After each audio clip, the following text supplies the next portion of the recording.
काशी में बर्मा नाम की एक अंधी बुढ़िया रहती थी। वो रोजाना मंदिर की सीढ़ियों पर जाकर दर्शन करने वालों के सामने हाथ फैलाकर भीख मांगती थी। अंधी पर दया हो, कुछ पैसे दो ना, बच्चा भूखा है। ये लो अम्मा, खुद भी खाना और बच्चों को भी खिलाना। बेटा, प्रभु तुम्हारा भला करे। यही बर्मा की जिंदगी थी। वो सुबह से शाम तक भीख मांगती और रात होते ही अपनी लाठी को टेकते टेकते अपनी झोपड़ी में पहुंच जाती। जैसे ही घर के पास पहुंची, तब एक 10 साल का बच्चा बर्मा के पास आया। ये आप मेरे लिए खाना लेकर आई? हाँ मेरे बच्चे, मैं आपको खाना भी खिलाऊंगी और हलवा भी। अजीब बात ये थी कि ये बच्चा कौन था, कहाँ से आया, इस बात से हर कोई अनजान था।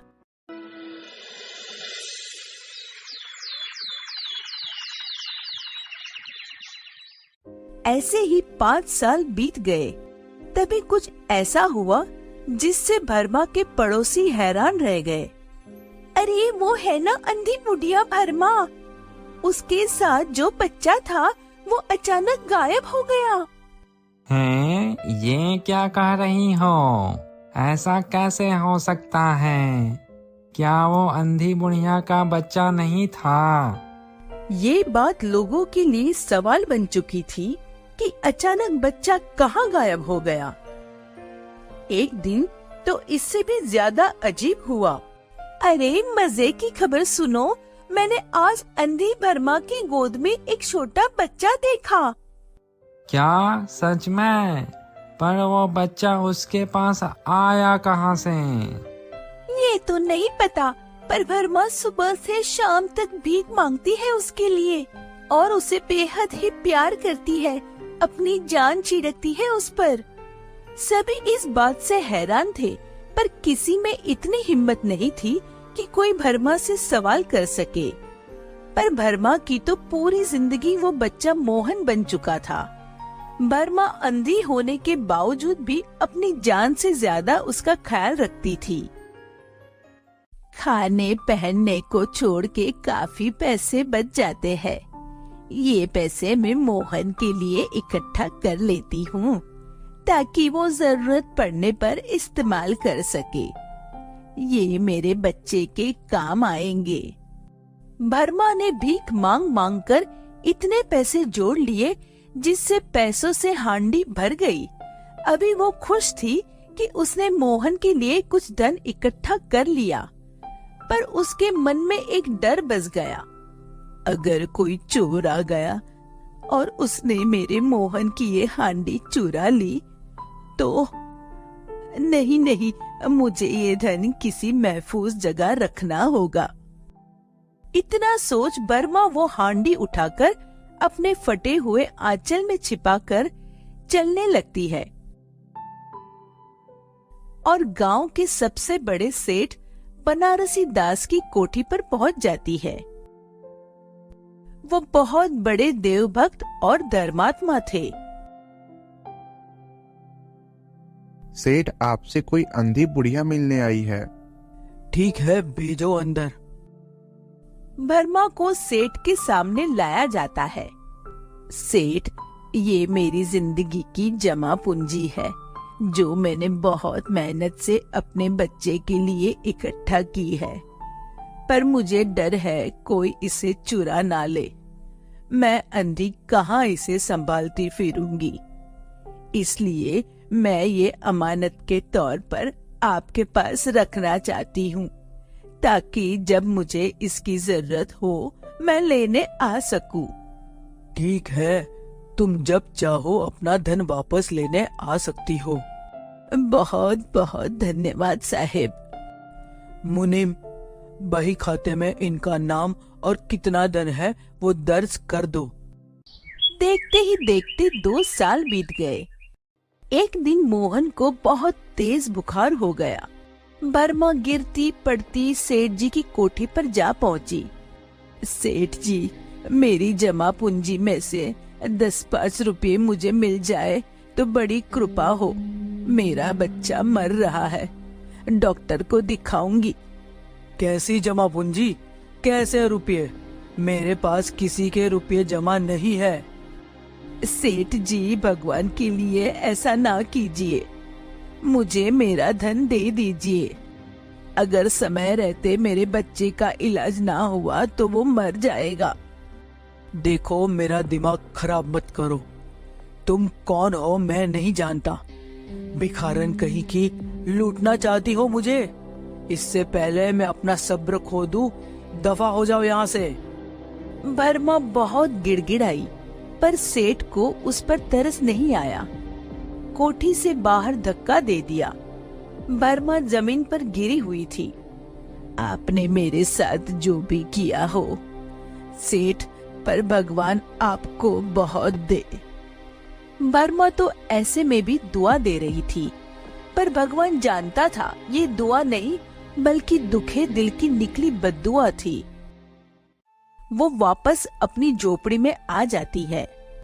मेरे बच्चे की हालत तो बिगड़ती ही जा रही है। इतना धनी है वो सेठ, 2-4 रुपया दे देता तो क्या चला जाता। मैं उससे कुछ दान नहीं मांग रही थी, अपने ही रुपये मांगने गई थी। कितने घटिया इंसान निकले वो। मोहन का बुखार अब ज्यादा बढ़ चुका था। अभी उसके जिंदा रहने की संभावना भी खत्म हो चुकी थी। मैं इसे ऐसे मरने के लिए नहीं छोड़ सकती। मुझे फिर से सेठ के पास जाना होगा। वो बच्चे को लेकर सेठ जी के पास पहुंची। सेठ जी, वो अंधी बुढ़िया इस बार अपने बच्चे को लेकर आई है। ये ऐसे नहीं मानेगी। इस अंधी बुढ़िया को तो सबक सिखाना ही पड़ेगा। जैसे ही सेठ बाहर आया तो उसकी निगाह बच्चे पर ही रुक गई। ये तो मेरे बच्चे मोहन से मिलता है। कहीं ये वही तो नहीं? मुझे पता लगाना होगा। मेरे बच्चे के पैर पर एक निशान था। अगर इसके निशान हुआ तो वो वही होगा। सेठ बच्चे के पास पहुंचकर उसके पैर की निशान देखकर दंग रह जाता है, क्योंकि ये बच्चा कोई और नहीं बल्कि सेठ का ही बेटा था। वो अंधी वर्मा से मोहन को छीनकर अपनी गोद में ले लेता है और तेजी से अंदर की तरफ भागता है। विजय, डॉक्टर को बुलाओ तुरंत। मेरे बच्चे को ना ले जाओ, मेरे रुपये तो हजम कर गए। क्या मेरा बच्चा भी मुझसे छीनोगे? मुझे मेरा बच्चा वापस करो। बच्चा मेरा है। 7 साल पहले कहीं खो गया था, अब मिला है। अब इसको नहीं जाने दूंगा और इसकी जिंदगी बचाऊंगा। क्या खूब नियम है ना तुम अमीरों के। बच्चा तुम्हारा है इसलिए लाख कोशिश करके उसे बचाओगे। मेरा बच्चा था तो उसे मर जाने को छोड़ दिया। क्यों? क्या ये नाइंसाफी नहीं है? इतने दिनों तक खून पसीना एक करके उसे पाला है। मैं मोहन को आपको हरगिज नहीं दूंगी। तुम चाहे जो कर लो, बच्चा मेरा है और मैं तुम्हें हरगिज नहीं दूंगा। बहुत तरसा हूँ मैं इसके लिए। सेठ जी की अजीब दशा थी। वर्मा बहुत रोई, गिड़गिड़ाई, पर सेठ पत्थर बन चुका था और एक बार फिर वर्मा को कोठी से निकाल दिया। मोहन का बुखार उतर गया है, घबराने की कोई बात नहीं है। आप इनका ख्याल रखिए, मैं चलता हूँ। अरे बेटा, आपको होश आ गया? कैसा लग रहा है अब? माँ, होश में आकर मोहन को जब अनजान इंसान दिखे पर उसकी माँ वर्मा ना दिखी तो वो फिर से बेहोश हो गया और तेज बुखार हो गया। हर बीतते वक्त के साथ उसकी हालत बिगड़ती जा रही थी। अब सेठ के पास एक ही रास्ता बचा था। वो वर्मा की झोपड़ी पर पहुँचे। तुम्हारा बच्चा मर रहा है। रह रहकर वह तुम्हें पुकारता है। मैं तुम्हारे हाथ जोड़ता हूँ, तुमसे भीख मांगता हूँ। अब तुम ही उसकी जिंदगी बचा सकती हो। चलो और मेरे नहीं, अपने बच्चे की जान बचा लो। कैसा है मेरा बच्चा? वो ठीक तो है ना? मुझे उसके पास जाना है। वो ठीक नहीं है। वर्मा तुरंत सेठ के साथ उसकी कोठी पर आ गई। उस वक्त एक भिखारिन और एक सेठ की हालत एक जैसी थी। वर्मा ने टटोल कर मोहन के माथे पर हाथ फेरा। मोहन पहचान गया कि यह उसकी माँ का हाथ है। उसने तुरंत आंखें खोल दी। माँ तुम आ गई? हाँ मेरे बच्चे, तुम्हें छोड़कर कहाँ जा सकती हूँ।